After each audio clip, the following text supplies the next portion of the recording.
మరణము ఆయనను బంధించి ఉంచుట అసాధ్యము గనుక దేవుడు మరణ వేదనలు తొలగించి ఆయనను లేపెను. దేవునికి మహిమ కలుగును గాక. Thank you. రైట్, చిన్న మాట ప్రార్థన చేసుకుందాం. కళ్ళు మూసుకొని దేవునికి స్తోత్రం చెల్లిస్తాం. పరమ తండ్రి, మా దేవ వందనాలు, స్తోత్రం స్తోత్రం స్తోత్రం స్తోత్రం. అయినా ఈ ఉదయకాలం మరొకసారి మీ సన్నిధిలో ఏకీభవించి ఆరాధన పూర్వకంగా ఇంతవరకు నేను ప్రభా పాటల ద్వారా, ఇదిగో చప్పట్లు, తాళములు, ఆరాధన, ఇదిగో వాయిద్యాల ద్వారా స్తుతించడానికి, ఆరాధించడానికి, పునరుత్థానం గురించి పాడడానికి నాకు అనుగ్రహించిన ఈ ప్రత్యేకమైన భాగ్యమును బట్టి మీకు వందనాలు, స్తోత్రుడనే ఈ స్థలవంతటిని మీ సన్నిధి చేత, మీ ఆత్మ చేత నింపినందుకు మీకు వందనాలు. స్తోత్రం స్తోత్రం స్తోత్రం నాయన, మీకు వందనాలు. మీ యొక్క అద్భుతమైన కృపను బట్టి, కనికరాన్ని బట్టి మీకు వందనాలు చెల్లిస్తున్నాం. అలాగే ముందున్న వాక్య భాగాన్ని ఇదిగో మీ సన్నిధిలో పెడతా ఉన్నాం. ఈరోజు మాకు అవసరమైన వాక్యం చేత, మాట చేత తృప్తిపరచండి. మీ వాక్యం చేత మమ్మను దర్శించమని ప్రార్థన చేస్తున్నాం.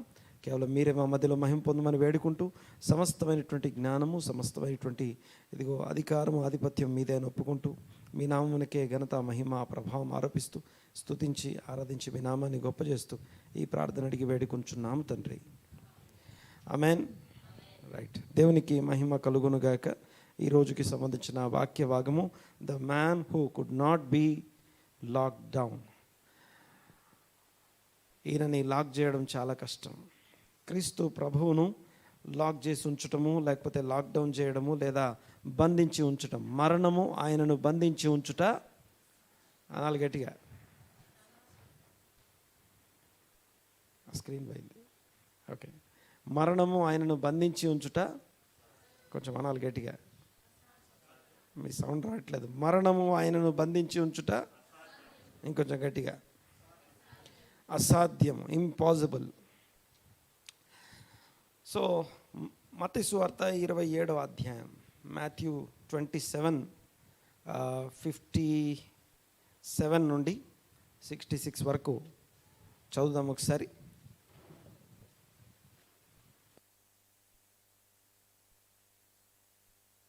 మత్తయి సువార్త 27వ అధ్యాయం 57వ వచనం నుండి 66వ వచనం వరకు చదువుదాం.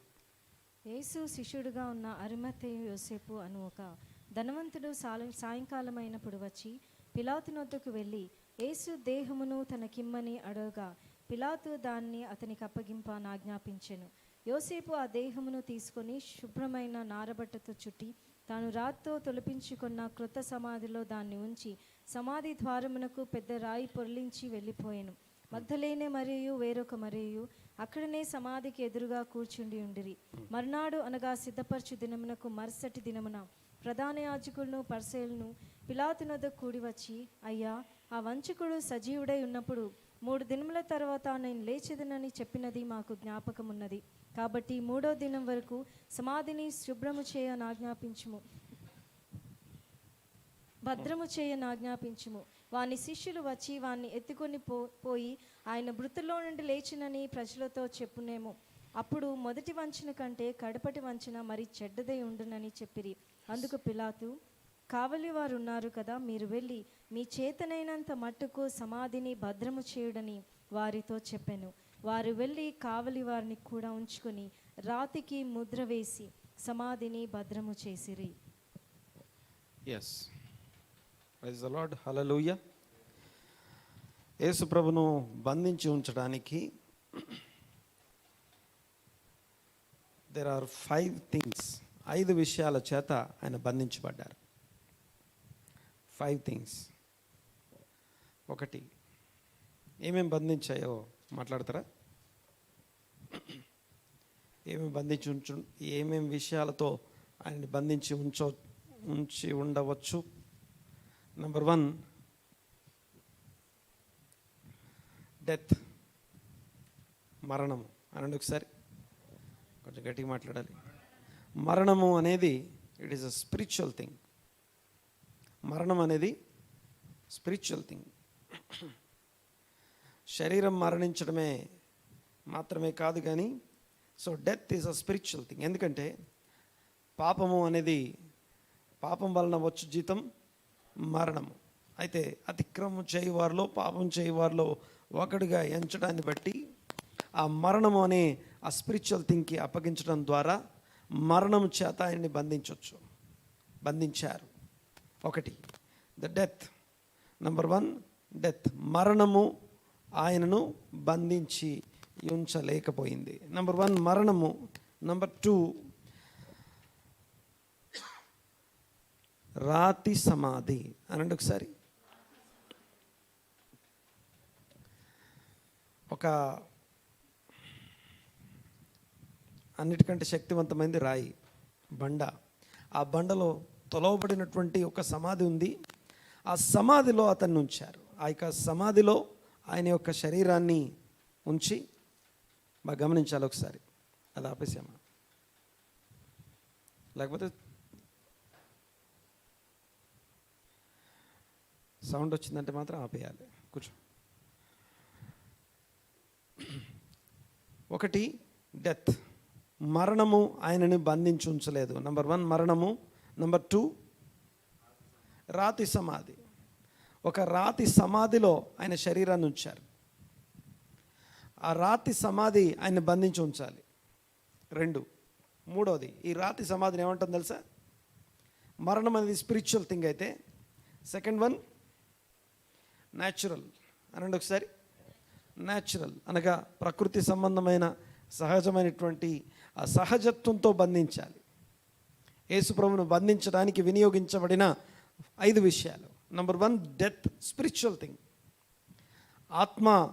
ఆత్మ సంబంధమైన మరణం చేత యేసును బంధించి ఉంచుట ఫస్ట్ థింగ్. సెకండ్ థింగ్, రెండవది ఏం మాట్లాడుకున్నాం?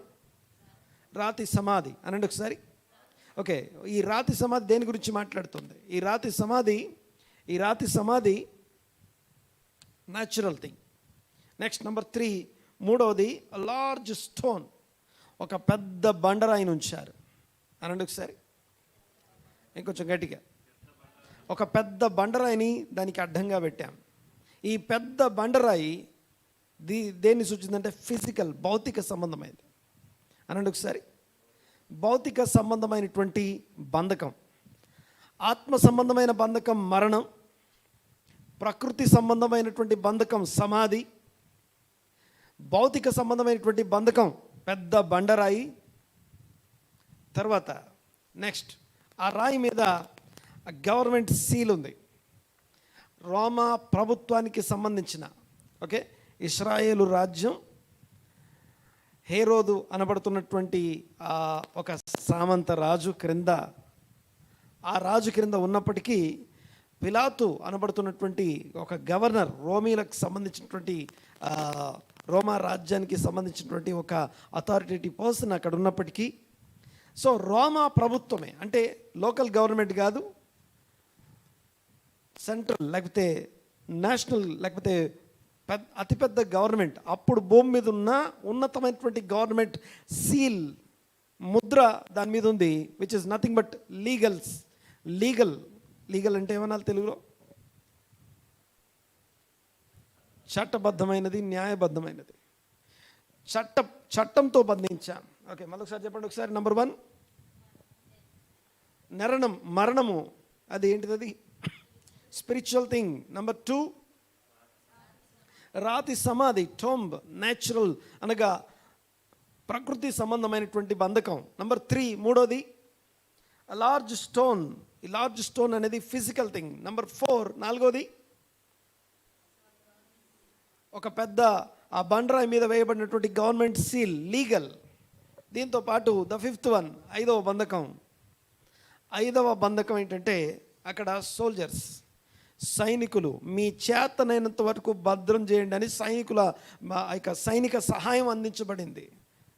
హ్యూమన్ రిసోర్సెస్ అనగా మానవ సంబంధమైన బలమైనటువంటి సైనికులు ఎంతమంది ఉన్నారంటే దాదాపు 50 మంది ఆ సమాధిని కాపలా కాస్తున్నారు. ఎంతమంది చెప్పాలి ఒకసారి గట్టిగా? 50 మంది. ఒక్కసారి 5 పేర్లు చెప్పండి ఒకసారి. ఏ విషయాల చేత యేసును బంధించాం?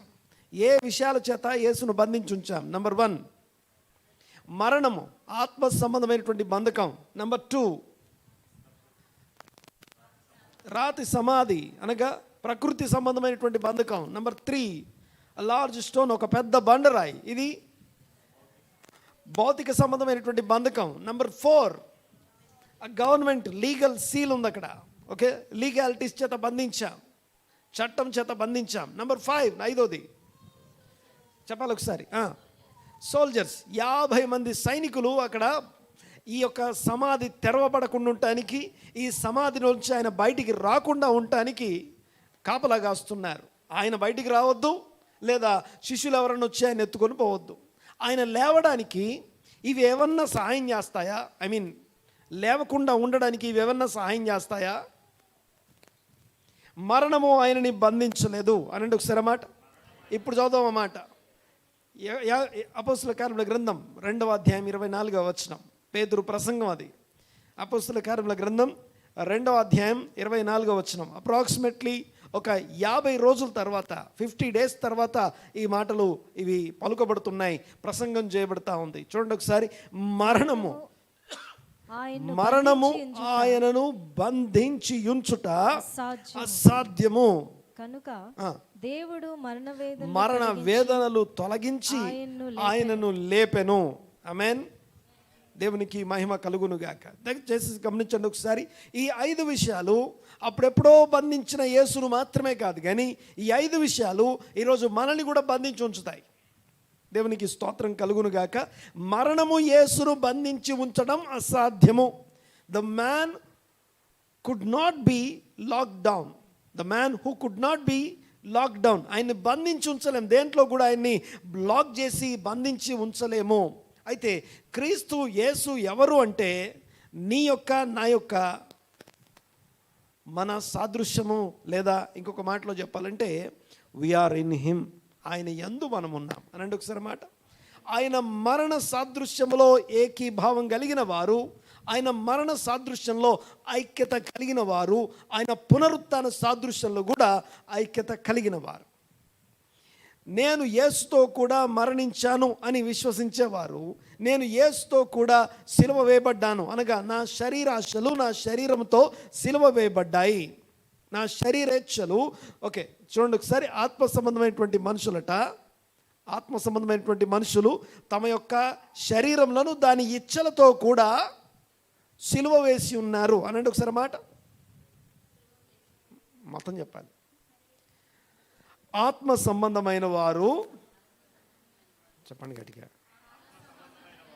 తమ శరీరములను దాని ఇచ్చలతో కూడా సిలువ వేసి ఉన్నారు. ఎవరైతే ఈ సిలువ అనుభవంలోకి వచ్చారో వారు యేసుతో కూడా సిలువ వేయబడ్డాం, యేసుతో కూడా మరణించాం, యేసుతో కూడా పాతి పెట్టబడ్డాం. ఆయన మరణ సాదృశ్యంలో ఐక్యత గల వారు ఆయన పునరుత్థాన సాదృశ్యంలో కూడా ఐక్యత కలిగిన వారం అవుతాం. ఆమేన్. గట్టిగా ఆమేన్ అనండి గట్టిగా. దేవునికి మహిమ కలుగును గాక. హల్లెలూయా. గట్టిగా దేవునికి స్తోత్రం చెల్లిద్దాం. 2 చేతులు పైకెత్తి దేవునికి స్తోత్రం చెల్లిద్దాం. హల్లెలూయా, హల్లెలూయా, ప్రైజ్ ద లార్డ్. రైట్, చూడండి ఒకసారి. ఇక్కడ కొన్ని ముఖ్యమైనటువంటి విషయాలు నేను జ్ఞాపకం చేస్తాను. ఇక్కడ నంబర్ 1, మొట్టమొదటిది మాట్లాడుకున్నాం మనం. 5 విషయాల చేత యేసును బంధించాం. అయితే ఆ బంధించబడినటువంటి 5 బంధకాల నుంచి ఇక్కడ ఒక విషయం చెప్తాను. సమాధి రాయి తొలగించబడకుండా, ఓకే, ఆ సమాధి తెరవబడ్డానికి, లేకపోతే ద రిజరెక్షన్, క్రీస్తు పునరుత్థానంలో పరలోకము, లేకపోతే దేవుడు వాడిన 3 అంశాలు, దేవుడు వినియోగించిన 3 థింగ్స్. ఓకే, దేవుడు వినియోగించిన, ఆయన పునరుత్థానంలో వినియోగించబడిన 3 అంశాలు. ఆయన బంధించడానికి 5 అంశాలు వాడబడితే ఆయన పునరుత్థానం కోసం 3 అంశాలు వాడబడ్డాయి. అయితే ఫస్ట్ థింగ్, ఇక్కడ ఈ 3 గురించి నేను మాట్లాడే ముందు గమనించండి ఒకసారి. ఇంతకీ ఆ 3 ఏంటి తెలుసా? నంబర్ 1,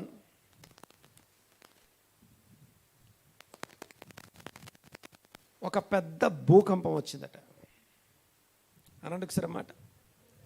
ఒక పెద్ద భూకంపం వచ్చింది, which is nothing but divine earthquake, not natural earthquake కాదు, మామూలుగా రెగ్యులర్గా వచ్చే ఎర్త్క్వేక్ కాదు ఇది. ఓకే, ఇది గ్రేట్ ఎర్త్క్వేక్, ఒక గొప్ప భూకంపం కలిగిందట. ఈ భూకంపం, దిస్ ఇస్ డివైన్. ఓకే, ఇది నంబర్ 3 యాక్చువల్గా. నంబర్ 2, పరలోకం నుండి దూతలు దిగి వచ్చారు. దేవుని దూతలు దిగి వచ్చారు. నంబర్ 2 అది. నంబర్ 1 ఒకటోది ఏంటంటే చూడము ఒకసారి. నంబర్ 1 ఒకటోది ద రిజరక్షన్ పవర్ అనండి ఒకసారి. పునరుత్థాన శక్తి ఆయనను లేపడం కోసం. ఓకే తీసేయండి. పాయింట్ ఏంటంటే ఆయన పునరుత్థానంలో దేవుడు ఆయనను లేపెను అని వాక్యం రాస్తుంది. అనండి ఒకసారి అన్నమాట. దేవుడు ఆయనను లేపెను అని రాస్తుంది. అలాగే పరిశుద్ధాత్ముడు క్రీస్తును మృతులలో నుండి లేపెను అని రాస్తుంది. దేవుడు ఆయనను లేపెను అని ఇప్పుడు చదువుకున్నాం. అపొస్తలుల కార్యం 2:24లో రాస్తుంది. దేవుడు ఆయనను లేపెను. 2 పరిశుద్ధాత్ముడు రామపత్రిక 8వ అధ్యాయం 11వ వచనం రాస్తుంది. ఆ యొక్క దేవుని ఆత్మ లేదా పరిశుద్ధాత్మ క్రీస్తు ఆత్మ, ఆ ఆత్మట మరణమునకు చావునకు లోనైన క్రీస్తును మృతుల్లో నుండి లేపిన వాని ఆత్మ మీలో కూడా నివసిస్తూ ఉంటే ఆయనతో పాటు మిమ్మును కూడా లేపును అని మాట్లాడుకున్నాను. సో పరిశుద్ధాత్ముడు లేపాడు, లేవడానికి పునరుత్థాన శక్తిని పరిశుద్ధాత్మ ద్వారా పొందుకున్నాడు అనేది రెండోది. ఇక మూడోది ఏంటంటే ఆయన లేచెను అంటాం. అంటే తండ్రి లేపాడు అని రాస్తుంది, పరిశుద్ధాత్ముడు లేపాడు అని రాస్తుంది, కుమారుడు లేచాడు అని రాస్తుంది. సో ఇంకొక విషయం ఏంటంటే ఈయన లేవడం కోసం, క్రీస్తు పునరుత్థానం కోసం పరలోకమందు ఉన్నటువంటి ఒక దూత దిగొచ్చి బండను తొలగించాల్సిన జరపాల్సిన అవసరం లేదు. బండని జరిపితే ఆయన లేవాల్సినంత అగత్యం పరిస్థితి ఆయనకి లేదు. ఓకే. నంబర్ 2 పరలోకం నుండి దూత వచ్చి బండను పక్కకు జరిపితే అప్పుడు ఆయన లేచాడు అని చెప్పడానికి అవకాశం లేదు. అంత పరిస్థితి అగత్యం ఆయనకు లేదు. నంబర్ 2 రెండో విషయం ఏంటంటే ఆయన లేవడం కోసం, ఆ బండ జరగడం కోసం ఒక పెద్ద భూకంపం రావాల్సిన అవసరం కూడా లేదు. భూకంపం రావాల్సిన అవసరం లేదు. ఆయన లేపడం కోసం ఇంకేదో ఎక్స్టర్నల్కి ఇంకేదో జరగాల్సిన అవసరం లేదు. ఆయన తనంతట తానే ఇదిగో నేను నా ప్రాణమును పెట్టగలను, నా ప్రాణమును మరల దానిని తీసుకొనగలను, చనిపోవడం కోసం నా ఆత్మని నీకు అప్పగిస్తున్నాడని చెప్పేసి అప్పగించనుగలడు. అట్ ద సేమ్ టైం తిరిగి తన ప్రాణము పునరుత్థాన శక్తితో లేవనుగలడు. హల్లెలూయా. చూడండి ఒకసారి, క్రీస్తు లేవగలడు. ఆయన లేవడానికి, ఆయన పునరుత్థానం అనుభవించడానికి ఈ రాయి అడ్డం కాదు, మరణం అడ్డం కాదు, ఆ యొక్క రాతి సమాధి అడ్డం కాదు, ఆ లీగల్ సీల్ అడ్డం కాదు, 50 మంది సైనికులు అక్కడ కాపలా కాస్తున్నారు, వాళ్ళు కూడా అడ్డం కాదు. 50 మంది అనే వర్డ్ అక్కడున్న గ్రీక్ వర్డ్ని బేస్ చేసుకొని చెప్పగలుగుతున్నాం. 50 మెంబర్స్ అక్కడ ఉన్నారని. కస్టోడియా అనే పదం ఏదో రాస్తుంది అక్కడ. ఆ పదాన్ని బేస్ చేసుకొని అక్కడ 50 మంది ఉండే అవకాశం ఉందని చెప్పగలం. అంటే 50 మంది సైనికులు కాపలా కాస్తున్నారు. ఈ సైనికులు ఆయన లేపకుండా ఆపగలరా? నేను మాట్లాడేది మీకు అర్థమవుతుందని నేను అనుకుంటున్నాను. గమనించండి ఒకసారి. అయితే అల్టిమేట్లీ నా పాయింట్ ఏంటంటే, మొదటిగా ఈ 5 విషయాలు ఆయన్ని బంధించి ఉంచాయి. అప్పుడు ఆయనని బంధించి ఉంచిన విషయాలే ఈరోజు నిన్ను నన్ను కూడా బంధించి ఉంచాయి. అప్పుడు ఆయనను బంధించడానికి వినియోగించబడిన ఈ 5 అంశాలే ఈరోజు నిన్ను నన్ను కూడా ఈ 5 విషయాలే బంధించి ఉంచాయి. 1, 2 తర్వాత చూడండి ఒకసారి. అప్లికేషన్ అనగా దీన్ని అనుభవించడం, అనగా పునరుత్థానం, అనుభవపూర్వకమైనటువంటి పునరుత్థాన శక్తిని అనుభవించడం ఎలాగా మాట్లాడుకుంటున్నాం. 5 విషయాలు క్రీస్తును బంధించాయి ఆ రోజున. అదే 5 విషయాలు ఈరోజు నేను నన్ను కూడా బంధించి ఉంచాయి. స్పిరిచువల్ థింగ్స్ అనగా పాపము, దాని వలన వచ్చే జీతమైన మరణము మనల్ని స్పిరిచువల్గా మనల్ని బంధించి ఉంచు. స్పిరిచువల్గా మనము we are surrounded by the spirit of ఆ యొక్క డెత్కి సంబంధించిన సెంటెన్స్ చేత మనం బంధించబడి ఉన్నాం. డెత్ సెంటెన్స్ చేత బంధించబడి ఉన్నాం. పాపమునకు కలిగే జీతము మరణము, మీరందరూ మరణించవలసిన వారై ఉన్నారు అనే స్థితిలో బంధించబడి ఉన్నాము. 1, 2 రెండవది ఏంటంటే, రెండోది ఏం మాట్లాడుకున్నాం? న్యాచురల్గా మన శరీరంలో ఉన్నటువంటి ఆ యొక్క ఏదైతే ఏజింగ్ అంటాం, డికే అంటాం, లేకపోతే డిఫైల్మెంట్, రోజు రోజుకి చావునకు లోనై ఉన్న శరీరం అంటాం. న్యాచురల్లీ మన శరీరాలు మరణించడానికి సిద్ధపడుతున్నాయి. బట్ ఆదాము యొక్క శరీరము మరణించడానికి సిద్ధపరచబడలేదు. ఆదాము యొక్క body it is not created for the death. Okay, అర్థమవుతుందిగా నేను మాట్లాడేది. సో ఆదాము యొక్క బాడీ అంత అద్భుతంగా సృష్టించబడినటువంటి శరీరం, అదొక అద్భుత మిరాకిల్. అది అలాంటి శరీరం నుంచి మనం వచ్చాం. ఇది రోజు రోజుకి ఆ స్థితి కోల్పోతూ మరణము వైపు పరుగులు తీస్తున్నాం. ఇక మూడవది ఇక భౌతిక సంబంధమైనటువంటి ఫిజికల్ థింగ్స్ అవి అనగా మనకు పెద్ద పెద్ద బండలు మనల్ని బంధించి ఉంచాయి. రకరకాల బంధకాలు, రకరకాల సమస్యలు, రకరకాల భౌతిక సంబంధమైన ఈ లోక సంబంధమైన అనేకమైన విషయాలు మనల్ని బంధించి ఉంచాయి. ఇంకోటి ఏం చెప్పాను నేను? నాలుగవది లీగాలిటీస్ మనల్ని బంధించి ఉంచాయి. ఈ భూమి మీద ఉన్న లోకల్ గవర్నమెంట్స్ లీగాలిటీస్ మనల్ని బంధించి ఉంచాయి. అవి కూడా మనల్ని గట్టిగా మాట్లాడినవు, లేకపోతే చెప్పనివ్వు సో మన యొక్క జీవాన్ని బంధించి ఉంచినటువంటి లీగాలిటీస్ కూడా ఉన్నాయి ఈ భూమి మీద. నెక్స్ట్ నెంబర్ 5, ఐదోది ఏం మాట్లాడుకున్నాం? ఓకే, సో హ్యూమన్ థింగ్స్ కూడా, మానవ సంబంధమైనటువంటి ప్రమేయం కూడా మనిషిని బంధించి ఉంచింది. మానవ సంబంధమైన విషయాలు కూడా మనల్ని బంధించి ఉంచాయి. అయితే ఒక క్రీస్తును పునరుత్థానం, క్రీస్తు తిరిగి లేవడానికి, the man who could not be locked down, మరణము ఆయనను బంధించి ఉంచుట అసాధ్యం. అలాంటి అసాధ్యమైన క్రీస్తు యొక్క పునరుత్థాన సాదృశ్యంలోకి నిన్ను నన్ను తీసుకురావడం కొరకు సేమ్ రిజరెక్షన్ పవర్ ఈరోజు నీలో నాలో కూడా పనిచేస్తుందని రోమా 8:11 చదువుతాం. ఒక్కసారి చదివేయండి ఒకసారి ఫాస్ట్గా. రోమా 8:11. మృతులలో నుండి యేసును లేపిన వాని ఆత్మ మీలో నివసించిన ఎడల, మృతులలో నుండి క్రీస్తు యేసును లేపిన వాడు చావునకు లోనై ఉన్న మీ శరీరములను కూడా నివసించుచున్న తన ఆత్మ ద్వారా జీవింపజేయును. ఇంకొక వచనం చదవండి ఒకసారి. ఫిలిప్పీ పత్రిక 3వ అధ్యాయం 9వ వచనం, 9-10 వచనం చదుదాం ఒకసారి. 9-10 వచనం. ఫిలిప్పీ పత్రిక 3వ అధ్యాయం 10వ వచనం.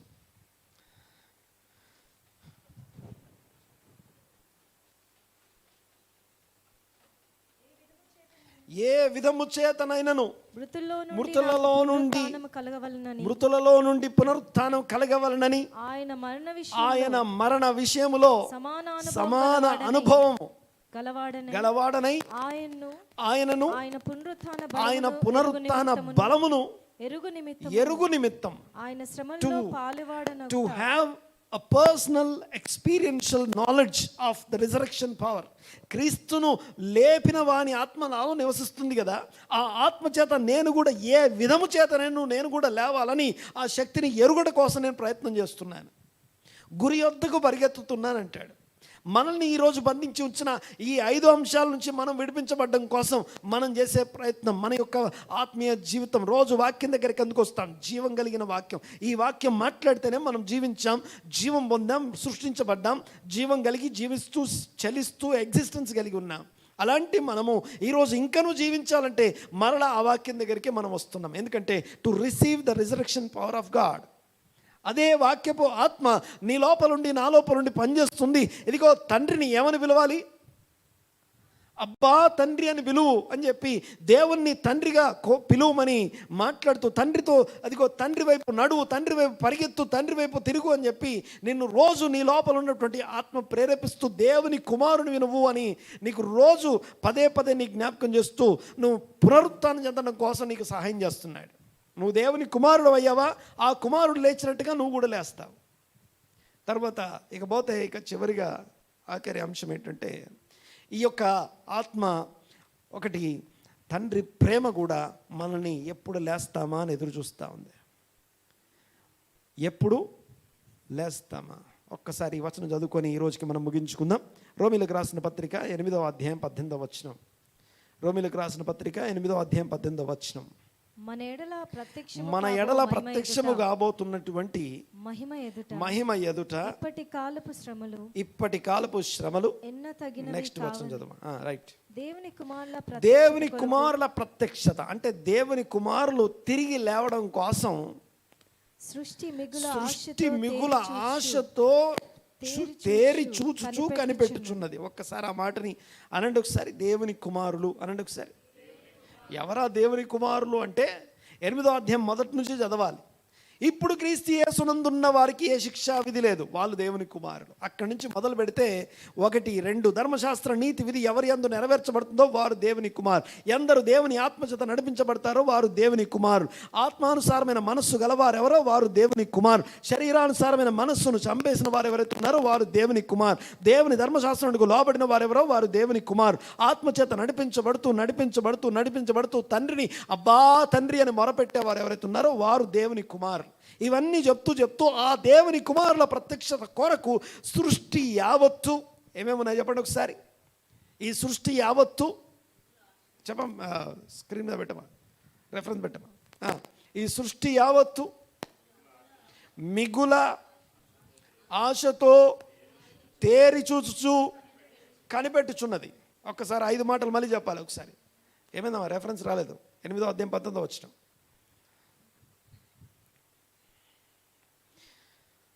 చెప్పండి ఒకసారి. నీ పునరుత్థానం కోసం ఎవరెదురు చూస్తున్నారట? నీ చుట్టూన్న సృష్టి ఎదురు చూస్తుందట. ఏమని ఎదురు చూస్తుంది? మిగుల ఆశతో. ఓకే, మనం ఒకసారి. నీ చుట్టూన్న సృష్టి ఆశతో వీడు దేవుని కుమారులాగా లేస్తాడేమో అని, ఈ రోజన్నా వీడు దేవుని కుమారులాగా జీవిస్తాడేమో అని, ఈ రోజైనా ఆ దేవుని ఆత్మచేత నడిపించబడుతూ ఆ యొక్క మొదటి నుంచి రాస్తున్నటువంటి ఆ 8వ అధ్యాయం మొదటి నుంచి రాస్తున్నటువంటి ఆ మాటలన్నీ నీలో నాలో నెరవేర్చబడతాయేమో అని చెప్పి ఆ పునరుత్థానంలో మనం జీవిస్తామేమో, మనం ఎప్పుడు లేస్తామా అని సృష్టి మిగుల ఆశతో తేరి చూసు. ఎప్పుడు లేస్తావా, ఎప్పుడు దేవుని కుమారుని అబ్బా అని దేవుని పిలుస్తావా, తండ్రి అని దేవుని పిలుస్తావా అని.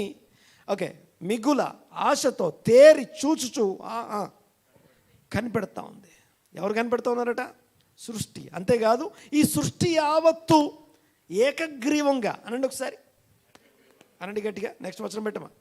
ఈ సృష్టి యావత్తు ఓకే, ఎలా అనగా సృష్టి నాశనములకు దాస్యములకు విడిపింపబడి దేవుని పిల్లలు పొందబో మహిమ గల స్వాతంత్రం పొందుదునని నిరీక్షణ గలదై స్వేచ్ఛగా కాక దానిని లోపరిచిన వాని మూలముగా వ్యర్థపరచబడెను. నెక్స్ట్ వచ్చిన పెట్టు. సృష్టి యావత్తు ఇది వరకు అంటే ఇప్పటిదాకా ఏకగ్రీవంగా అంటే అందరూ కలిసి అన్ని కలిసి ఏకగ్రీవంగా మూలుగుతున్నాయట. సృష్టి మూలుగుతుందట. ప్రసవ వేదన పడుతుందట. ప్రసవ వేదన అనండి ఒకసారి. అంటే ఏంటండి?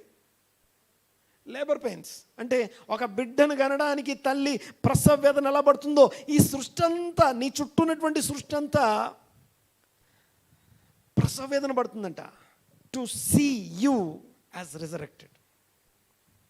మనం రిజరెక్ట్ ఆ క్రీస్తు పునరుత్థానంలోకి మనం కూడా ప్రవేశించడం కోసం, మనం కూడా లేవడం కోసం ఈ సృష్టి యావత్తు ఆశతో తేరి చూచు కనిపెట్టడం మాత్రమే కాదు, మూలుగుతూ ఉందట. ఎంత మూలుగుతుందంటే కేవలం మూలగడం మాత్రమే కాదు. మీరు ఎప్పుడన్నా పావురాన్ని చూసారా? పావురం ఏం చేస్తుంది? ఒక సౌండ్ వస్తుంది దాని దగ్గర. దాన్ని ఏమంటారో తెలుసా? ఆ సౌండ్కి ఒక పేరు ఉంటుంది. పావురం దగ్గర వస్తుంది, అది అరవట్లేదు. ఆ సౌండ్ని దుఃఖారావం అంటాం. అనండి ఒకసారి. అవేం పక్షులు ఇవన్నీ కిలకిల రావాలి ఏం చేయట్లేదు, దుఃఖారావం చేస్తున్నాయట. అంటే ఏడుస్తూ ఒక పావురాన్ని మీరు చూడండి ఒకసారి, అది లోపల ఏడుస్తూ ఉంది. ఎందుకు తెలుసా ఏడుస్తుంది? ఆ పావురం ఏడుపు ఉద్దేశం ఏంటో తెలుసా?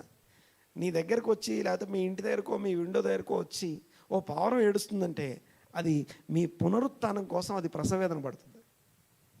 దేవుని ఆత్మ కూడా దుఃఖారావంతో, ఇలాంటి దుఃఖారావంతో మూలుగుచూ ప్రసవేదన పడుతూ నిన్నెప్పుడు లేపుదామా అని ఎదురు చూస్తూ ఉంది. హల్లెలూయా.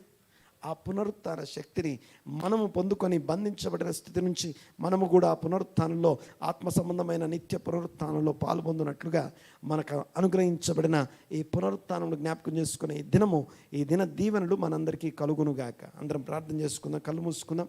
తలలు వంచి లేచి నిలబడదాం. ఒక్కసారి లేచి నిలబడి తలలు వంచి ఒక్క ప్రార్థన చేద్దాం. ఒక్కసారి. బంధించి ఉంచుట అసాధ్యమైనటువంటి క్రీస్తును ఈ రోజున మేము కలిగి ఉండే భాగ్యం మాకు అనుగ్రహించారు. స్తోత్రం నాయనా, మీకు వందనాలు.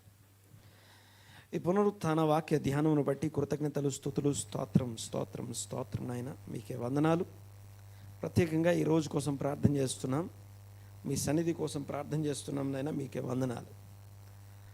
మీ మహాకృపను బట్టి, కనికరాన్ని బట్టి వందనాలు చెల్లిస్తున్నాం. ప్రార్థన చేద్దాం, ఒక్కసారి దేవుణ్ణి అడుగుదాం. క్రీస్తును బంధించి ఉంచిన 5 విషయాలు, క్రీస్తు తిరిగి లేచాడు అని చెప్పడం కోసం 3 విషయాలు పరలోకం నుండి మన కొరకు జరిగాయి. అవి మన కోసం చెప్పడానికి, ఒక దేవదూత దిగి వచ్చింది మనకు చెప్పడానికి, ఇదిగో ఆయన లేచి ఉన్నాడు, మృతులలో ఆయన ఎందుకు వెతుకుచున్నారు అని చెప్పిన దూత, అది మనకు చెప్పడానికి. దేవదూతలు దిగి వచ్చింది మనకు తెలియజేయడానికి, ఆయన పునరుత్థాన స్వార్థను మనకు ప్రకటించడానికి. రాయి దొర్లించబడింది, మనం లోపలికి వెళ్ళి చూడడానికి, ఆయన శరీరం అక్కడ లేదు, ఆయన శరీరం లేపబడింది అని చెప్పడానికి ఆ రాయి దొర్లించబడింది.